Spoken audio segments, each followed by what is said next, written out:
Hello, you're listening to the Science of Everything podcast, episode 114, Special Relativity.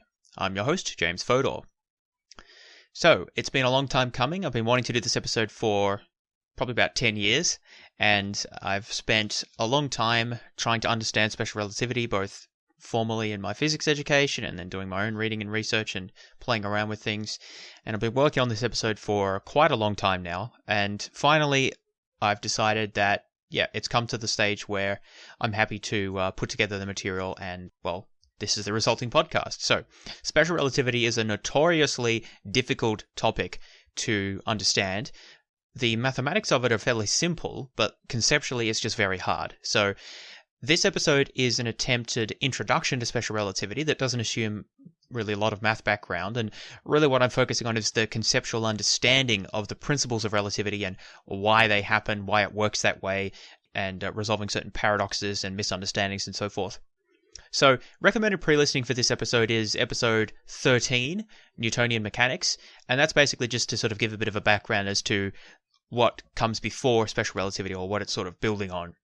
In general, it might be helpful to have a bit of background in some other physics concepts such as electromagnetism for listening to this episode, just to sort of give you a bit of a physics basis to work on, although not strictly necessary. And this is an episode that more than others will repay repeated listening, I think.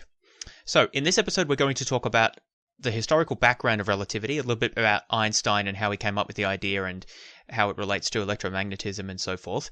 And then I'm going to discuss the basic principles of special relativity, including the idea of inertial reference frames, Einstein's key postulates, the constancy of the speed of light in particular. We'll talk about Lorentz transformations and the notion of space-time and why the speed of light is constant. Then we'll look at some of the consequences or implications of special relativity, including the relativity of simultaneity, time dilation, length contraction, mass-energy equivalence, and look at some of the experimental tests of special relativity. Finally, I'll discuss some of the paradoxes that come out, or at least apparent paradoxes that come out from special relativity, including the twin paradox and the ladder paradox. So there's a lot to get through, but first, before talking about the historical background, I want to emphasize that here I'm only talking about special relativity. I'm not going to talk about general relativity, because although the two are very closely related, general relativity builds upon special relativity. In general relativity, you have to talk about gravity and curved spacetime, and that's an additional layer of complexity that I don't want to get into here. So here, I'm only going to talk about special relativity. So basically, for those of you who have some familiarity with what that means, I'm going to just assume that space is flat and ignore the effects of gravity. That being said, let's get started and talk about the historical background to special relativity. The historical background to the idea of relativity goes back at least to Galileo, but I'm not going to cover all of that. I'm just going to pick on a few key points that are relevant and seem important. So, as you probably know, special relativity was proposed by Albert Einstein in 1905 in a paper called On the Electrodynamics of Moving Bodies.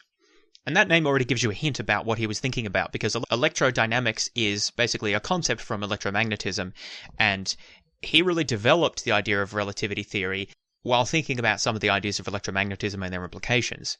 But we'll get to that in a moment. First, a word on what the special refers to in special relativity. Well, I've already indicated that special relativity means that the theory only applies in the case where spacetime is flat. That is, there's no curvature. And essentially that occurs when you have minimal gravitational effects. This wasn't exactly known at the time. The full, obviously, general theory of relativity came out later. And as I said, I'll talk about that in a later episode. But just in case there's any confusion about what special means, it essentially means it's a special case of a more general theory.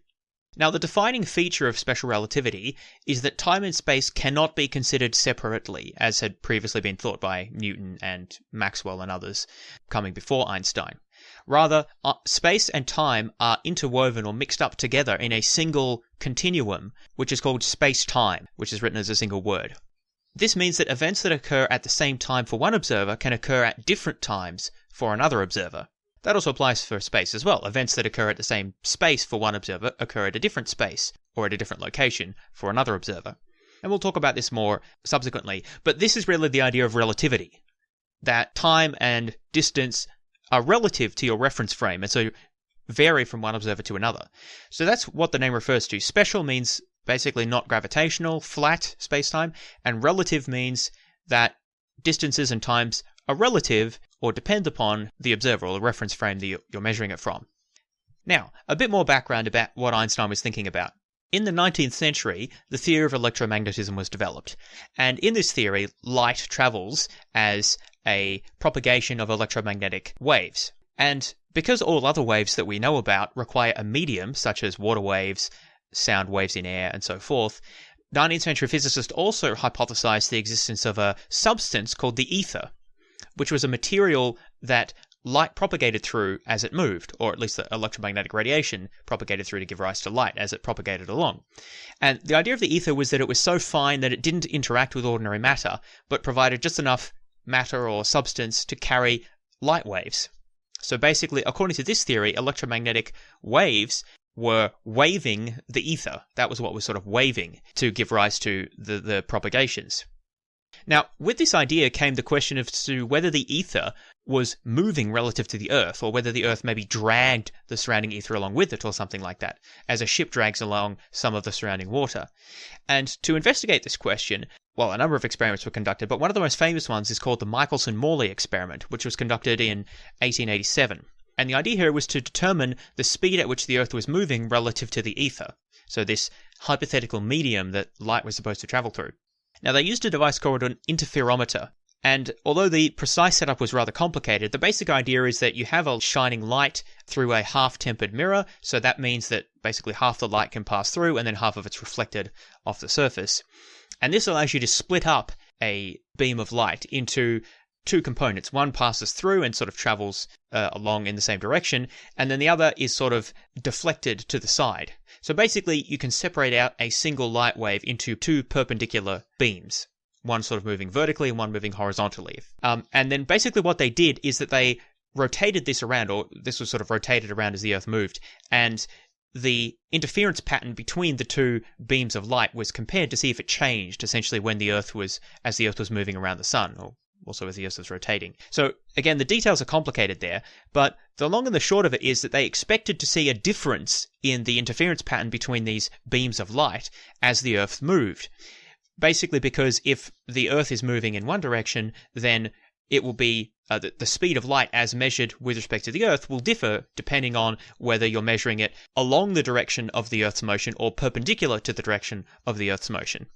Now, the surprising result here was that the interference pattern was found never to change at all, meaning that the speed of light with respect to the Earth was the same in all directions. It didn't matter whether you were looking at in the direction of the Earth was moving, in the opposite direction, or sort of side to side, perpendicular.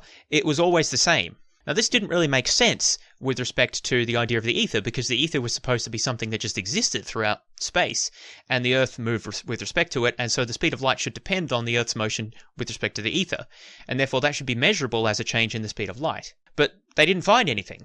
And this was an idea that it seems that Einstein took up on, and it was one of the ideas, not the only one, but one of the ideas that prompted him to think about relativity. Now, I should say there is some dispute about this, because Einstein said that he didn't know about this experimental result and it didn't play any role in his thinking, but it seems that it might have.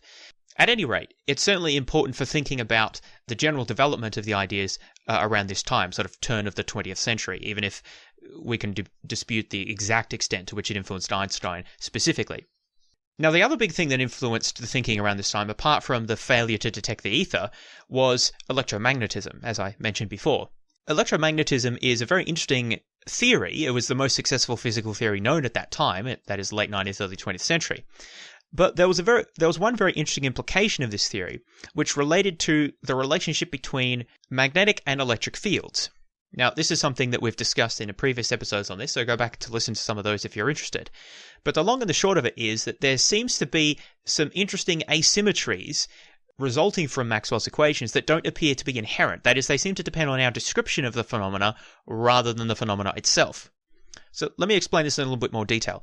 This is sometimes described as the paradox, or maybe not paradox, but at least the situation of a moving magnet and a conductor. So if I have a magnet that's stationary, and then I move a coil of wire with respect to the magnet, then from the perspective of the magnet, the wire is moving, right? The magnetic field is constant, but the wire is moving.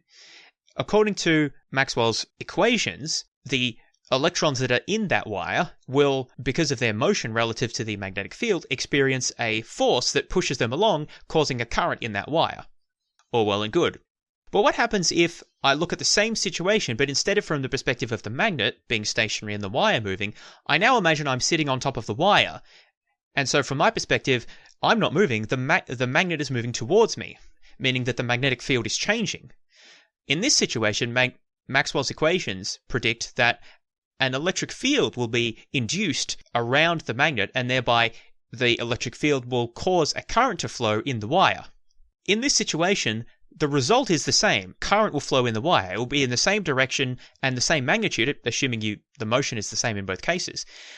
So the phenomena is the same, but the description of it, according to Maxwell's equations, varies. In one case, it's a force exerted by the magnetic field on the charge, and in the other case, the changing magnetic field gives rise to an electric field, which then exerts a force on the charges inside the conductor. So what's the deal with this? How is it that we have sort of two different descriptions of the same phenomena in the same situation? That seems a bit strange, and it seems strange to Einstein and others at the time as well. Basically, there was a desire to try to understand why this seemed to be the case. It seems strange that you should have two different descriptions that seem to be describing exactly the same thing. Maybe there's something fundamental that's going on here, which might be able to unify these descriptions and give a more fundamental description. And so this was one of the key things that got Einstein and others, but particularly Einstein, thinking about ideas of relativity. So that's some of the historical background behind relativity. We talked mainly about two ideas. First, the failure in the Michelson-Morley experiment to discover the ether, the hypothesized medium that the electromagnetic radiation would travel through. And the second was apparent strange coincidences or symmetries in Maxwell's electromagnetic theory between magnetic and electric fields. So thinking about these sorts of ideas, and some others as well that we won't discuss here, Einstein came up with two postulates. And this is the way that he sort of originally articulated special relativity, and it's still the way it's widely taught today, although it's not the only way you can describe it. But for our purposes here, I'll start with the two-postulate formulation, it's sometimes called. So here were his postulates. These are just things that he asserted as postulates, and then sort of we'll see what follows from them. So the first is that the laws of physics are invariant, meaning the same, in all inertial frames of reference. Okay, well, what's an inertial frame of reference? Well, to understand that, we need to understand what a reference frame is, and this is just a coordinate system. So think of your Cartesian plane, your x and your y axis. That's a coordinate system. You can extend that into 3 dimensions if you like, x, y, and z. And you can apply that to sort of any situation you're describing, and this is widely done in physics, right, and indeed other disciplines as well. Even economics uses coordinate systems to describe how, variables change over time and so forth. So a given observer will have a given reference frame associated with them, which describes the location and times of different events. Now, there are many different reference frames. Really, any object or entity in the universe has its own reference frame that moves along with it. But there are special types of reference frames that are called inertial reference frames. And the reason they're called this is because in inertial reference frames, Newton's law of inertia holds, which means that an object continues to travel in the same direction and at the same velocity unless and until a force acts upon it. So an inertial reference frame is one that is not accelerating or changing direction. It's just continuing along the same direction at the same speed. So it can be moving, it's just that it can't be accelerating or changing direction. Also, an inertial reference frame is not subjected to any external gravitational forces, although again, that's a little bit beyond special relativity. So for the most part, I'll just talk about an inertial reference frame as one that's not accelerating. So that's what Einstein was talking about when he meant an inertial reference frame, something that can be moving but it's not accelerating. So according to Einstein, the laws of physics are invariant in all inertial reference frames. This is really not too controversial. It just means that the laws of physics don't change if you perform experiments, say, out in a field compared to if you're on a train performing the same experiments. It doesn't matter how fast you're moving, all the results that you calculate and predictions that you make should be the same. And that kind of makes sense, right? It's the second postulate that's really different and surprising. And Einstein's second postulate is that the speed of light in a vacuum is the same in every inertial reference frame. Or in other words, it's the same for all observers regardless of the motion between the light source and the observer. Now, on the face of it, this is a completely ridiculous idea. That just isn't how it works, Einstein, surely, you might be thinking. After all, if I sit on the back of a truck, let's say, well, actually, let's have me sit on the front of a truck, makes it a little bit easier. If the truck is going at 60 kilometers an hour and I throw a basketball forwards at, say, 5 kilometers an hour relative to the truck, then that basketball will now be traveling, at least initially before it gets slowed down by air resistance and so on, it will initially travel at 65 kilometers an hour relative to the ground, because I have to add the velocities of the truck to the velocity that I've thrown the ball at with respect to the truck. I mean, that's just common sense, right? Another example of this is if I have two cars driving towards each other in a head-on collision, if each car is going at 80 kilometers an hour, but in opposite directions, then the relative velocity of the two cars to each other will be 160 kilometers an hour. Because again, you have to add the velocities. So how is it that Einstein can be saying that if I were to imagine being on a spaceship that's traveling at 90% of the speed of light, and then I'm sitting on the front of the spaceship and I turn on a torch, then, light comes out of the torch. Surely the speed of light of those light rays coming out of the torch will be at 1.9 times the speed of light relative to someone who's, just stationary watching on the side. Because there's the 90% of the speed of light of the spaceship plus the 100% of the speed of light from the light itself. So surely it's 1.9 times the speed of light will be the speed at which they will see the light traveling. Well, Einstein says no. Einstein says, again, in a vacuum, the speed of light's always the same. So what Einstein says is that that light ray will travel, at the speed of light away from the observer on the spaceship. But then the observer who's just standing along the side, or hovering, I guess, along the side, watching, that light will also be traveling at the speed of light, not at 1.9 times the speed of light. And this applies to any other configuration you come up with as well, regardless of whether they're traveling away or towards each other or parallel or whatever. The speed of light is always, to any observer in an inertial reference frame, the same. Now, there's a few points to this. Some people get confused about the notion of the speed of light. And for this reason, in physics, it's often just denoted a lowercase c, rather than called the speed of light, although it's called that as well. The speed of light is about 300 million meters per second, or approximately 300,000 kilometers per second. And it is not just the speed at which electromagnetic radiation travels, again, in a vacuum. It's also the speed at which all massless particles and perturbations in fields travel in a vacuum. And so that includes, for example, electromagnetic radiation as well as gravitational waves. So it's not just the speed at which light or electromagnetic radiation is traveling, it's the speed at sort of anything that doesn't have mass will travel in a vacuum. Now, once you start talking about through water or air or other media, then the speed can change. But again, we're always talking about in a vacuum here. Any particle or object that has non-zero rest mass can increase in velocity and approach c. You can get arbitrarily close to c, but you can't actually reach it, and we'll explain why that is in a moment. So again, when we talk about the speed of light, it's not the case that light has a speed and that happens to be the speed limit for the whole universe. Rather, it is that there is a speed limit that comes out of the equations of physics that all massless fields and objects will travel at. And light just happens to be one of those things. Gravitational waves and some others travel at that speed as well. But light's just the most familiar thing that travels in that speed. So at this point, it's just important to understand, when we talk about the speed of light, it's the speed that light happens to travel at, not so much that it's sort of defined by being light's speed, if you see what I mean. Bearing that in mind, though, still, how can we understand that the speed of light in a vacuum is the same for all observers? It just doesn't make any sense. Well, that is what gives rise to the strange results and apparent paradoxes of special relativity. They follow as logical consequences of these two initial postulates, especially the constancy of the speed of light. Before I start to explain the consequences of this postulate and sort of the strange phenomena that it gives rise to, I want to explain a different way of understanding relativity, which is more widely used these days. And this is the notion of a Lorentz transformation. So let's go back to the idea of a reference frame or a coordinate system, essentially the same thing, that we introduced just earlier. So basically this is a set of numbers that describes the distance between any two events. In special relativity, we talk about events as just a thing that happens at a specific point in space at a specific time. So, a balloon popping or a torch being turned on or, two cars crashing into each other, whatever. Those are all events.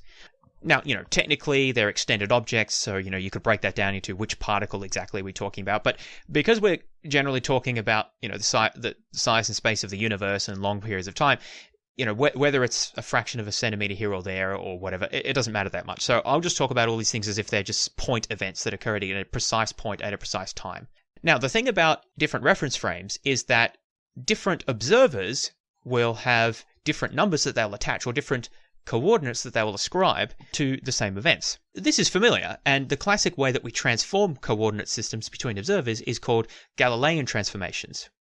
A Galilean transformation works as follows. If you are traveling, or if you're moving, suppose I'm in an aircraft, for example, and I'm looking at the ground. I'm moving with respect to the ground. The location at which events appear to occur to me, traveling in the aircraft, depends not just on where they are with respect to the ground, but also on the time that I measure them and how fast I'm traveling. So as I travel, basically, it looks like things on the ground are moving away from me, because I'm moving. From my perspective, it looks like the ground's moving away from me as I travel past. Of course, from the ground, it's the opposite. It looks like the plane is moving and you're stationary. If you're looking up, from your point of view, you're stationary and the plane is moving. And that's just the difference in reference frames. The basic point, though, is that you transform coordinates in the Galilean transformation simply by multiplying the speed by the time taken and then subtracting that from the distance. So essentially, if I'm traveling at 100 kilometers an hour for 1 hour, then an object that appeared in one location will now appear 100 kilometers behind me because I've moved 100 kilometers in that time. From my point of view, I'm still in the same place, but that thing's now moved 100 kilometers away. So again, a simple example of this, suppose that I'm driving a car and I'm traveling at 10 meters per second. And suppose that I pass some sort of light on the road that goes off just as I pass it. So that's an event, that light switching on. From my reference frame, that happens, let's say, at point 0. It's where I am. And let's just call it time 0 for sake of argument.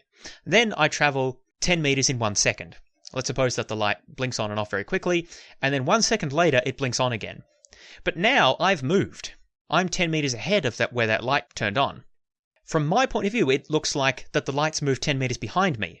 Because it's 1 second, I'm moving at 10 meters per second, so that's 10 meters. And so the new coordinate of that event in my reference frame is now minus 10 instead of 0, because essentially it looks like it's moved 10 meters behind me from my reference frame.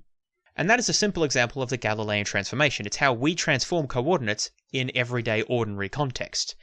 And this is how Galileo, remember, talked about relativity. That's why it's named that. That's a very simple transformation. It's a simple linear transformation. And that is what we generally assume whenever we imagine or think about how time and place is affected by traveling at different speeds. In special relativity, the Galilean transformation goes out the window. It can't be correct because we've assumed that the speed of light has to be constant. So in order for that to hold, what we need is a new transformation, a new way of transforming coordinates in one reference frame to coordinates in a different reference frame. And this transformation is called the Lorentz transformation, after the guy who came up with it, essentially. Now, obviously, we're not going to go through the math here, but you can derive the Lorentz transformations from Einstein's postulates. They're not really different things. They're just two ways of describing the same thing. Basically, you can derive the Lorentz transformations from Einstein's postulates, or you can start with the Lorentz transformation and then get to Einstein's postulates. It's all the same thing, so it doesn't sort of matter which you start with. I guess these days, I think physicists would typically see the Lorentz transformations as being sort of more fundamental. Basically, physicists assume that all of the laws of nature must be Lorentz invariant, which means they stay the same under Lorentz transformations, and the constancy of the speed of light just follows out of that, essentially. And so that's considered to be fundamental. So it's not so much that nature decided that the speed of light would be the same, it's rather that nature is such that the Lorentz transformation always holds. And as to why that is, we'll talk about a little bit later. But I'm just emphasizing that these are not different things, they're just two sides of the same coin, two different ways of describing the same thing. But what does the Lorentz transformation look like, you might be wondering? If the Galilean is just sort of a simple, you times the speed by the time and then you subtract that from the distance, well, it's more complicated in the Lorentz transformation because basically you have to adjust according to your relative velocity between the two reference frames. Now, there's a formula for doing that, which is a little bit complicated. It's 1 over the square root of 1 minus v squared over c squared, where v is your velocity and c is the speed of light. But, that's a little bit complicated, so I'm not going to talk about that each time. I'll just talk about the Lorentz transformation. The basic idea here, though, is that in the Lorentz transformation, it's not just space that changes, it's also time. In the Galilean transformation, you never change the time at which events occur. It's always the same. The only thing you change is the spatial coordinates.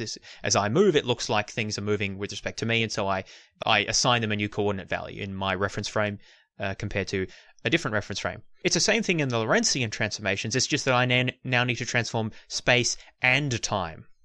What this means is that not only will different observers disagree about where an event occurred, but they'll also disagree about when it occurred. And this is called the relativity of simultaneity. That is, observers in different inertial reference frames will disagree about which events are simultaneous to one another. Now, this is a pretty wacky concept because, again, we don't experience this in everyday life. An event that occurs simultaneous with another event for someone in China will also occur simultaneous with that event in Chile or in Czech Republic or wherever else, right? But that's not true in general. That's only true because the relative velocity of observers in different parts of Earth is pretty much zero, relative to the speed of light at least. Remember, this is all relative to the speed of light. The speed of light is very, very fast. It takes light about 1 second to get to the moon, or is that the moon and back? I think that's to the moon and back. Well, whichever way it is, that's pretty quick. It took the Apollo missions, I think, 3 days to get to the moon. So that gives you an idea about how fast light is. It's many, many times faster than the speed of sound. So anything that's traveling at sort of everyday speeds, which even includes extremely rapid speeds like, spacecraft and aircraft and so on, even that is peanuts compared to the speed of light. So for all intents and purposes on Earth, everything is so slow that you can just ignore the Lorentz transformations. And one important property of the Lorentz transformations is that when your relative speed is very low, as I said, everything on Earth essentially is, then they just basically transform back into the ordinary Galilean transformations. And essentially you just get Newton's laws back out of it. Newton's laws are a special case of Einstein's special relativity when speeds are fairly low.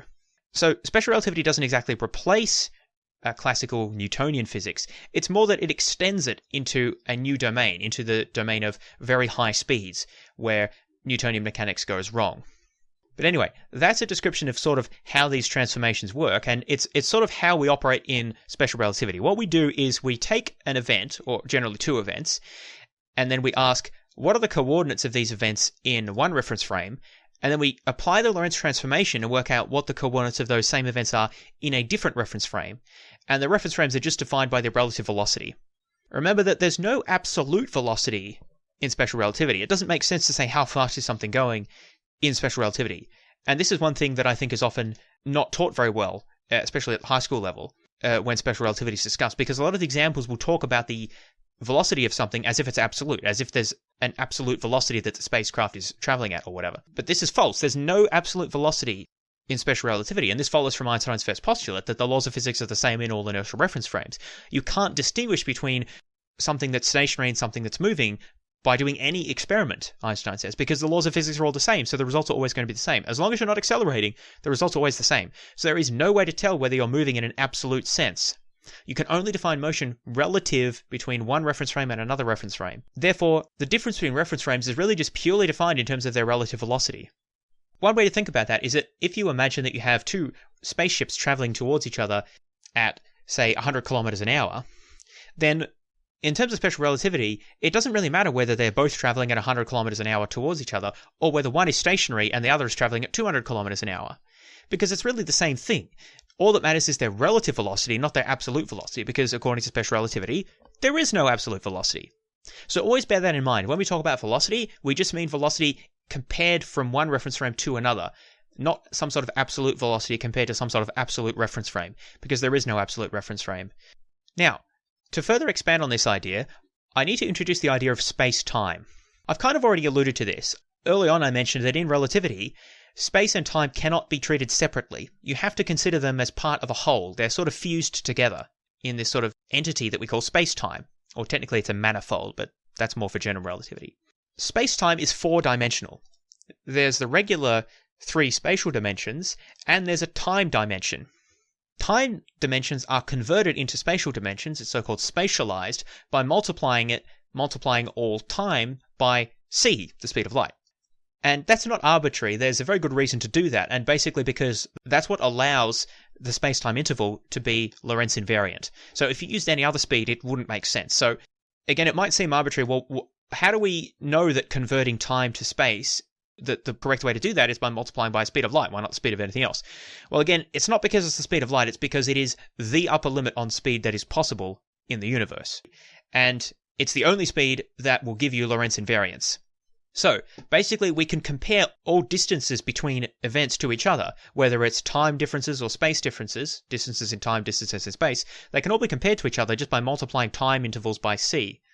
So this is why light year is used as a unit of distance in astronomy, because basically it's just converting the time that light travels in a year, converting that into a distance. So it's a very natural unit of measurement. Now when we do that, we can construct something that's called a space-time interval, which I just mentioned before. The space-time interval, technically the square of the interval, is the time distance, multiplied by c, squared, minus the space distance squared. And the space distance has three components, x, y, and z. Why do it this way? Well, it turns out that the space-time interval, as defined in this way, is invariant, is Lorentz invariant. That means that every inertial observer agrees on the space-time interval between two events. This is very important to understand because what we've said, according to the principles of relativity, observers in different inertial reference frames will not agree on the spatial distance between two events, or the time distance between two events. So they will not agree on whether events are simultaneous, for example. Simultaneous events have a time distance of 0. Spatial events that have a space distance of 0 are at the same location. So different observers won't agree on that. But there's one thing that they always will agree on, and they always agree on the space-time interval. So the space-time interval is invariant. It's the same for all inertial observers. And it's sort of analogous to the sort of distance measures that we use in everyday life. It's just that it turns out under special relativity, you have to factor in time differences in there as well, not just spatial distances. So in the world we are used to, all observers who do their measurements properly will agree on the size of different objects if you measure them with a tape measure. Whereas in relativity, all observers will agree on the distances between events, but only if you measure them according to the space-time interval, not if you just measure space or time separately. The space-time interval is what's invariant, not space or time separately. They must be considered together. Now, this leads to a further question. Why is it that the speed of light is constant? Or perhaps another way to look at that is, why is the space-time interval invariant? So what's going on here? Why does it work this way? The way relativity is often taught is as if this all follows from Einstein's postulates, which, it does, and that's how Einstein derived these results. But it's not like the laws of nature are the way they are because Einstein said that they were. Sometimes, in some books that I've read, it describes length contraction and time dilation and other phenomena that we'll get to in a moment, as if it's sort of like, well, time has to be dilated in order to preserve the constancy of the speed of light. But that's not really correct.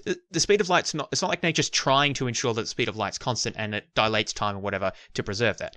I think that's a misdescription. What's happening fundamentally, and I think this is what is often missing in descriptions of special relativity. So at one level you can just say, well, just follow what the equations say. Just take the Lorentz transformation and apply that and do the maths and it all works. It makes predictions, which we'll get to in a moment, which are validated, and that's all there is to it. Don't ask any questions about what's sort of deeper than that. Because there isn't anything deeper than that. It's just a predictive theory. And that's an attitude that some people take. A lot of physicists take that line. Personally, I think that there probably is more to it than that. It's predictive because it's getting at something that's sort of true about reality. And that's a whole question in philosophy of science that I don't want to get into here. But if you talk to different physicists about this, they will say slightly different things depending on how you frame the question. So I'm just sort of mentioning that fact. But for those of you who might want something a little bit more, that is, why does it work this way? What's going on here? Why is the speed of light constant? Well, a good way to understand this is to think about it this way. The space-time interval between any two events, again, events are just things that happen in the universe, the space-time interval between any two events is always invariant. As I've just said, it's always the same. It's a constant for any two inertial reference frames. However, there are different ways of experiencing that space-time interval. If you are moving very slowly relative to those two events that occur, then you will experience a long spatial interval and also a long temporal interval. So think about traveling very slowly between two planets. Just say the planets are stationary with respect to each other, just to make it easier. That's not essential, but it just helps the analogy. If I'm traveling very slowly, it takes me a long time to get there. And it's also a long distance. Maybe they're light years apart. So that's long spatial, long temporal distance. By contrast, if I move very rapidly with respect to those events, so instead of moving very slowly with respect to the planet, I move at nearly the speed of light with respect to those planets, then what I'll experience is a short spatial and a short temporal interval. Obviously, I'll experience a shorter temporal interval because I'm traveling faster and I get there quicker. But also, it turns out that the space between those planets is contracted according to length contraction, which we'll get to in a moment. The point here is that there's no correct or objective way to experience the interval, the space-time interval between events. It purely depends on your relative velocity to those events. However, the magnitude of the space-time interval itself is always fixed. So it's just a question as to how that's experienced, or if you prefer, because it doesn't require an observer, that's just one way to put it, it's how that space-time interval is sort of parceled up. You can have the space-time interval with large time intervals and large space intervals, or small time intervals and small space intervals. that also might sound odd because you might think, well, wouldn't it be the other way around? Wouldn't it be like a seesaw? If you have big space, wouldn't you have small time interval and then vice versa? No, and the reason for that is because of the minus sign in the space-time interval equation, and that's very important. It's the time interval squared minus the space interval squared. And that minus sign is important, and it's why you have this strange phenomena whereby both of them can be small. So basically, if you subtract a small number from another small number, then you can get a small number in result. Or you can have both of them big. So if you subtract a big number from a big number, you can still get a small number as a result. So it just depends on the difference between them, not the overall magnitudes. So this has a very interesting consequence, which I think is very important to understand in special relativity. And that is that in any reference frame that measures a long spatial interval between two events, that is a long distance between them, that inertial reference frame will also measure a long temporal interval between those events. Whereas an inertial reference frame that measures a short spatial interval between events will also measure a short temporal interval between those events. And that's required in order for the spacetime interval to be invariant. So basically, there's different ways of experiencing space-time differences. The space-time interval is fixed and invariant, and that's just the way it is. That's the way space-time works, apparently. Not obvious, but that's the way it works. And you can experience that interval differently depending on your relative velocity to those events. Now, there's another way to think about this, which doesn't contradict with anything I've said, but it's just a different way to think about it. And this is described in an excellent book called Relativity Visualized by Lewis Carroll Epstein. This is a classic, so if you're interested more in relativity, I'd recommend it. It's not very technical, but it does explain it quite well. Here's what he says. He says, and he describes this as a myth, so it's not literally science itself, it's a way of understanding or thinking about the science. Now, the way he says it is that everything is always moving at the speed of light in four-dimensional space-time. So obviously everything's not always moving at the speed of light, in space, because we know that the speed of light's the upper limit, and most things can't get to the speed of light. Only massless things can move at the speed of light.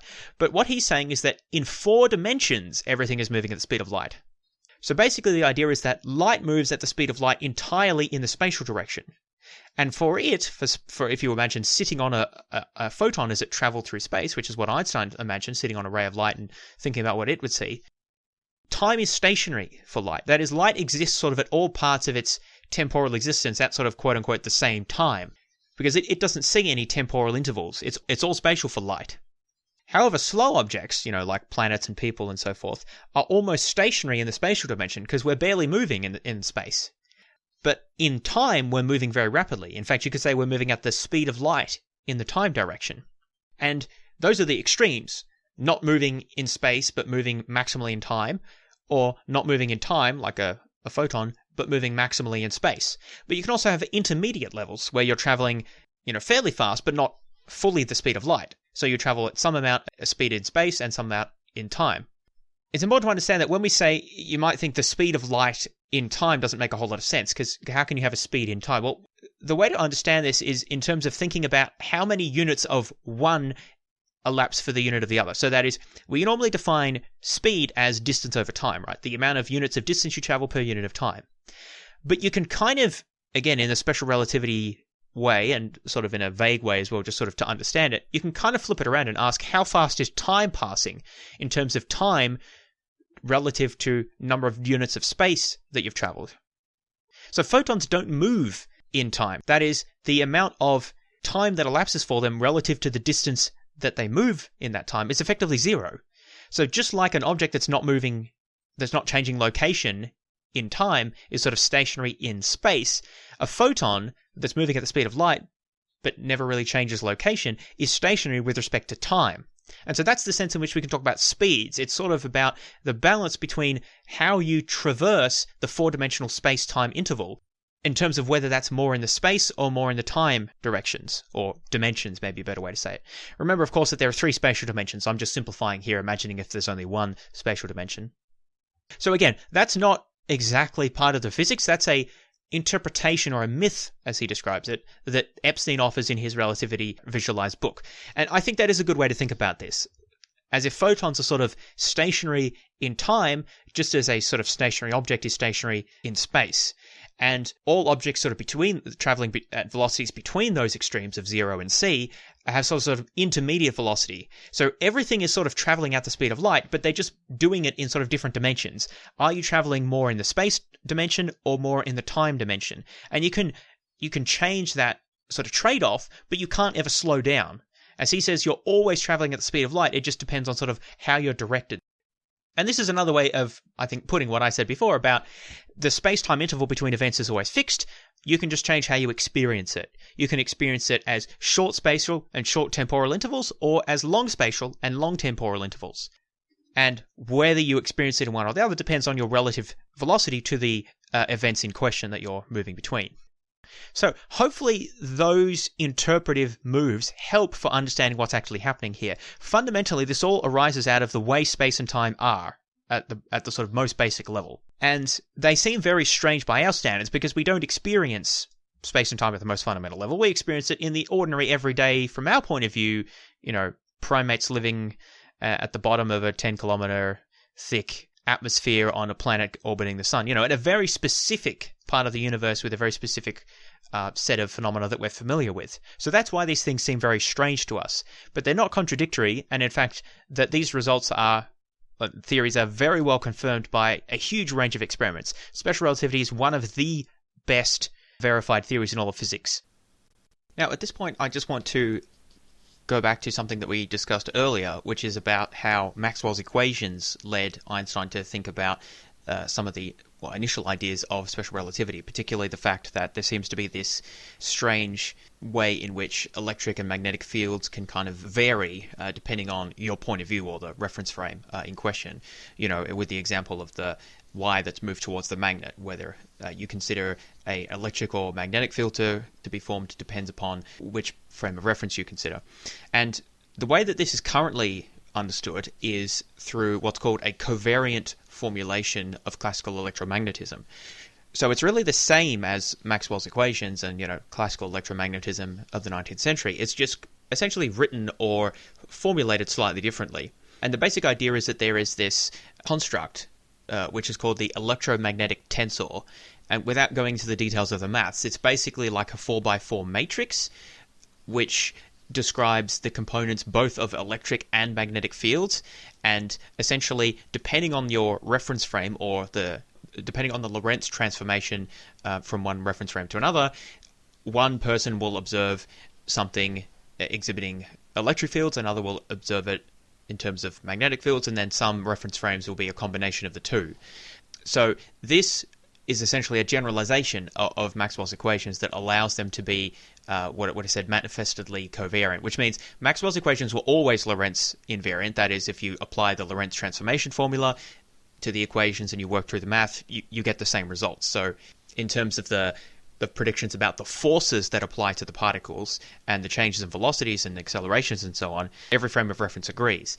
The only area where they weren't invariant was in terms of whether it's described in terms of electric or magnetic forces.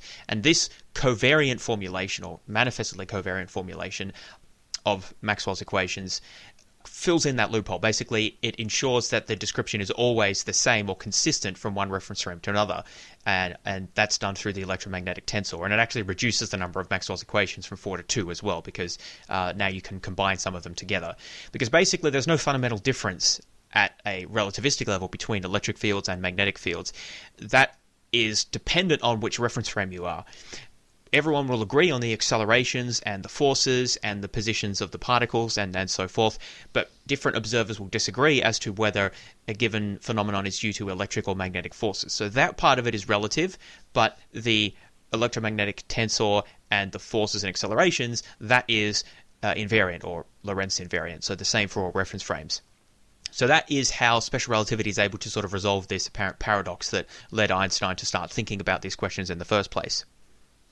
So, originally I'd intended to do special relativity as a single episode, but it seems that there's still a lot more to talk about. So what I'm going to do is divide this up into 2 episodes. So next episode we'll talk about the key phenomena that special relativity gives rise to, including length contraction, time dilation, and mass energy equivalence, as well as looking at some of the key paradoxes in relativity, including the twins paradox. So look forward to that next time. But for the moment, I'll leave it here for this episode. So thanks very much for listening. If you want to get in touch, you can email me at fods12@gmail.com. That's FODS12@gmail.com. Also, if you'd like to support the show, you can give me a donation via PayPal, or you can become a Patreon supporter. If you just Google the Science of Everything podcast Patreon, you'll be able to find that, or you should be able to see a link in the show notes. I really appreciate everyone who's made a donation in one form or other. It does help me to spend more time on the show, so that is immensely appreciated. That's all for now, though, so thanks for listening, and I'll talk to you next time.